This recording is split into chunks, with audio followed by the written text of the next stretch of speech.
Olá a todos, espero que estejam bem e seguros em casa, aqueles que puderem. E sejam bem-vindos à 18ª Semana de Museus, que está acontecendo no Museu de Astronomia e Ciências Afins. Dessa vez de forma um pouco diferente, nós estamos de casa preparando conteúdos e atividades para vocês. E hoje, nessa primeira palestra, nós vamos falar um pouquinho a respeito da Biblioteca do Museu de Astronomia e das coleções especiais, em especial, da coleção Academia Brasileira de Ciências.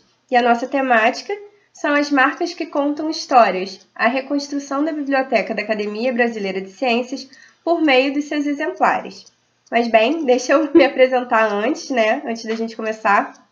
Meu nome é Magna Farias, eu sou bolsista PCI do Museu de Astronomia e Ciências Afins há 3 anos, da coordenação de museologia, e estou alocada na Biblioteca Henrique Morizzi, que é a biblioteca do museu, executando o projeto Instituições Científicas, Acervos Históricos, Divulgação e História Social das Ciências, que também conta com a participação de outros colegas e está sob a supervisão do professor doutor Márcio Rangel, e lá na biblioteca eu conto com a orientação da bibliotecária-chefe Samantha Pontes.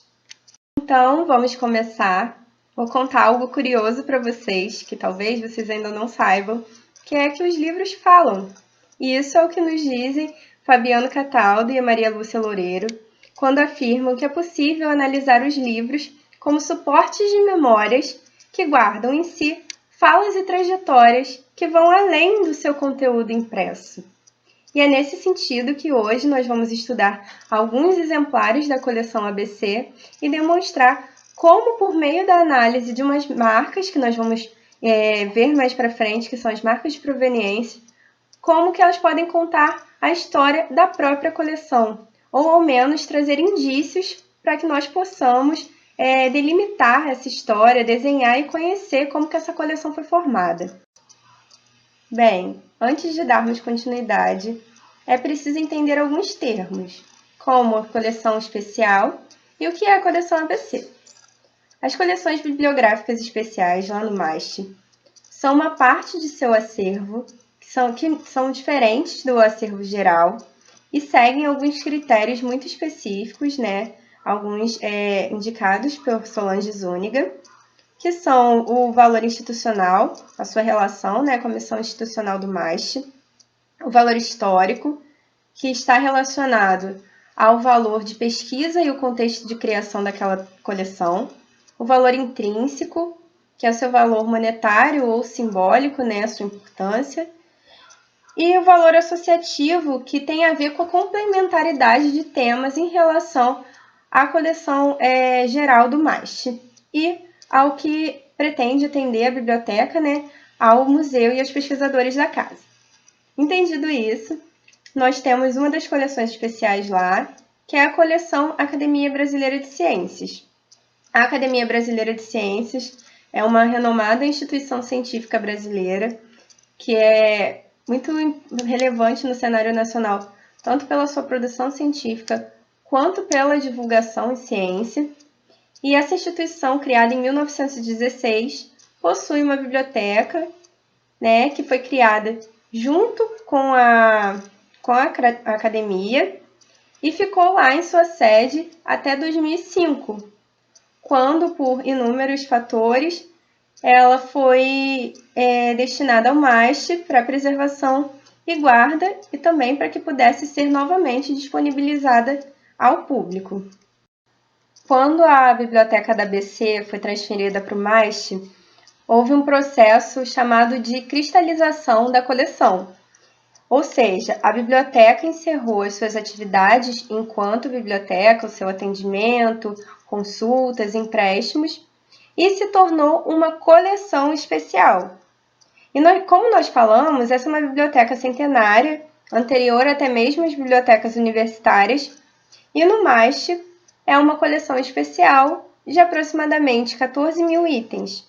No entanto, nós nos deparamos com um pequeno problema. Como uma coleção especial, ela precisa que esteja com seu contexto de criação e o desenvolvimento da sua coleção muito bem definido, para que a gente possa fazer o tratamento biblioteconômico adequado e também o tratamento de preservação e conservação daqueles itens. Mas aí que veio o problema. Nós não tínhamos registros sobre essa biblioteca. Haviam poucas notas indicando sua história e nada sobre a formação dessa coleção. Mas e aí? O que a gente vai fazer então? Nós precisamos dessas informações. Nesse contexto que entra aquilo que eu falei para vocês. Os livros falam. Mas como os livros falam? Os livros falam quando nós os analisamos enquanto objeto, que ultrapassa o texto impresso e registrado, e a materialidade do item se torna fonte de documento. Nesse sentido, se destacam os estudos sobre marca de proveniência bibliográfica, que permitem estabelecer a rota geográfica e intelectual desses exemplares, identificando seus antigos proprietários e leitores. Fernanda Maria Guedes Campos analisa que essas evidências de apropriação dos livros permitem abrir várias etapas de investigação em uma biblioteca, ajuda a conhecer o seu conteúdo e também a definir o perfil de colecionismo e de leituras. Tendo em vista essas informações, nós podemos passar para o estudo da coleção ABC. Então, essa é uma coleção de aproximadamente 14 mil itens, entre livros, folhetos, mapas, DVDs, e até o momento foram tratados aproximadamente 4 mil exemplares de livros, que foi o suporte definido no momento como prioridade para a inclusão no acervo. E dentre eles, 586 apresentaram algum tipo de marca de proveniência. O que nós fizemos nesse sentido foi a sistematização desses dados e a posterior submissão desses dados sistematizados à comunidade de acadêmicos da Academia Brasileira de Ciências e a colaboradores da biblioteca. Essa estratégia teve como objetivo levantar e contextualizar aquelas informações que nós obtivemos. Por exemplo, algum carimbo ou o nome de alguma pessoa em algum exemplar. Um exemplo que deu muito certo lá na nossa estratégia foi a submissão de um exemplar que possuía uma determinada assinatura a um familiar que não só confirmou aquela assinatura, como nos deu outras informações riquíssimas, como, por exemplo, uma segunda forma como aquela pessoa assinava seus livros, identificava seus livros, como ele organizava sua biblioteca, seus hábitos de leitura, e isso nos ajudou a entender um pouco como aqueles livros foram parar na academia e qual a relação deles no acervo. Continuando, a narrativa da trajetória da formação dessa coleção, ela se apresentou como uma lacuna na própria história da Academia Brasileira de Ciências.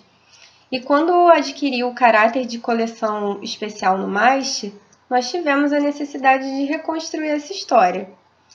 Algumas marcas elas foram fundamentais para traçar alguns momentos muito importantes e a conhecer algumas recorrências que aconteciam no acervo. E eu vou apresentá-las brevemente para vocês. São só alguns exemplos. Nós temos, como falei, 586 itens com marcas de proveniência, diversas marcas, às vezes, no mesmo item. E essas são as que deram, vamos dizer, o pontapé inicial na pesquisa e no entendimento sobre a construção dessa biblioteca, sobre como esse acervo foi formado. A primeira delas é a assinatura de Joaquim Sampaio Ferraz, que vocês podem observar aqui.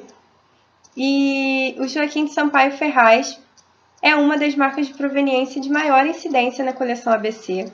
Apresenta aproximadamente 62 itens, livros, porém nós sabemos a existência de outros documentos com a assinatura dele, como por exemplo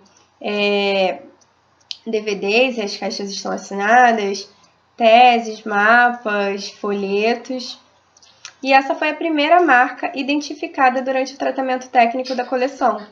Foi muito curioso porque nós, no momento da catalogação, nós observamos que esse nome aparecia o tempo todo. Então, a gente precisou saber quem era o Joaquim de Sampaio Ferraz e o que ele representou na coleção e na Academia Brasileira de Ciências para ter um entendimento da própria formação da coleção. O Joaquim de Sampaio Ferraz, ele fez uma doação muito expressiva, em especial de áreas que eram de sua especialização e que também são áreas de estudo da Academia Brasileira de Ciências.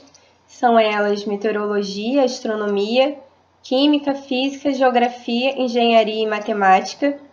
E é possível observar em todas as publicações doadas a sua assinatura, o local e a data que esse livro foi adquirido. E é interessante observar que ele era um profissional muito atualizado. A data que ele assinava nos livros era sempre muito próxima ou exatamente a data de publicação daquele exemplar.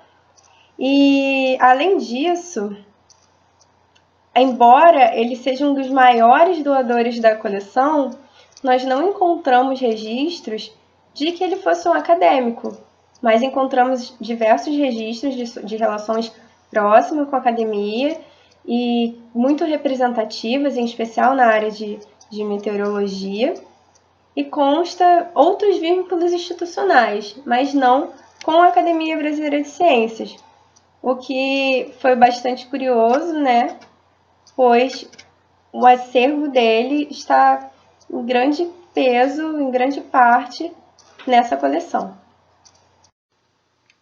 Outra marca de proveniente muito importante para o nosso estudo foram os carimbos que nós encontramos nos exemplares dos livros da Biblioteca da Academia Brasileira de Ciências. Eles possuem muitos carimbos diversos, tanto da própria biblioteca, mas muitos de doação e permuta, o que nos dá indícios muito fortes sobre a formação dessa coleção, por se dar principalmente por essas modalidades de aquisição. E é importante a gente saber como os livros chegaram para entender como que essa biblioteca foi criada, como que ela se desenvolveu. Nós não observamos muitos carimbos de compra, na verdade, nenhum da Academia Brasileira de Ciências. Então, isso nos traz algumas reflexões, como, por exemplo, se era a modalidade de aquisição mais comum e por isso não era registrada dessa forma, com carimbos, que pode acontecer, ou se realmente não existia. Mas nós partimos para investigação em outros documentos, como, por exemplo, nas atas de plenárias, e até mesmo por entrevistas com pessoas que colaboraram na biblioteca ou que foram frequentadoras. E foi informado, e nós pudemos também confirmar nesses documentos, que não era uma prática comum. A biblioteca crescia em especial por doação e por permuta.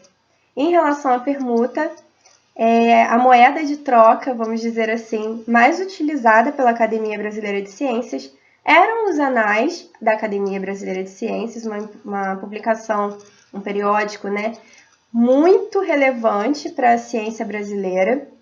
E ele foi muito importante, em especial por proporcionar trocas por publicações de outros países que possuem academias de ciências, como, por exemplo, países socialistas.